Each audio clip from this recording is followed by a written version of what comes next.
Welcome to another video. Black came down and took that free rook right there. Well, it wasn't totally free. He traded his bishop for the rook. That's a pretty good deal. White recaptures, so white just lost on that trade. And then black used their knight to snag that pawn. It's looking real good for black at this point. But could white have done something better? Let's say black comes down, takes, but what if white would have taken the knight with the pawn, now threatening to take the rook? What does black do? The computer says the best move for black would be to move the rook out of the way, and then white can recapture.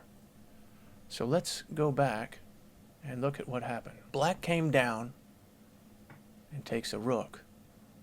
White recaptures, and then black gets a knight.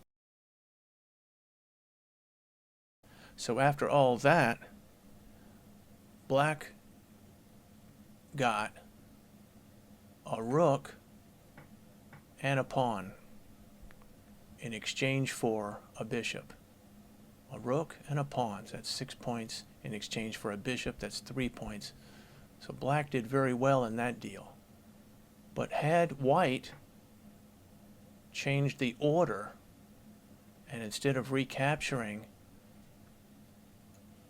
with the rook, had he taken the knight first with tempo on the black rook, and the best move according to the computer is that the black rook moves out of the way, then recapturing, the deal is, yes, white lost a rook, but white gets a bishop and a knight for the trade.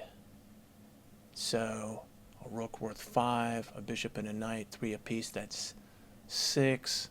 So white actually comes out ahead on that deal. Okay, so let's look at the end game here. Black came down, white recaptured, and black got a pawn. So black has 2 rooks and a knight, and white has a rook and a bishop. But had white done something different when black came down and white taken the knight, rook moves out of the way, rook comes over, takes the bishop. Now black has 2 rooks and white still has the rook and the bishop. Whereby in the other ending, in the first ending, black had 2 rooks and a knight, and white had the rook and the bishop. So the order in which you recapture is really crucial. All right, let's look at the next example. The black queen moved up, and it was now white's turn. White moves his king up. What did black do? Black brings the pawn. But is there a better move? What could black have done instead of bring this pawn up? Well, a great move for black, and pause the screen if you want to look at it. But otherwise, here it comes. The better move for black would have been take that knight. And you see, white can't recapture the queen because it's pinned by the rook. So that would have been a great move. So studying these pins, learning these pins, it really pays off to learn the pins. That was a free knight right there. Boom. Free knight. All right, well, thanks for watching. Have a good day.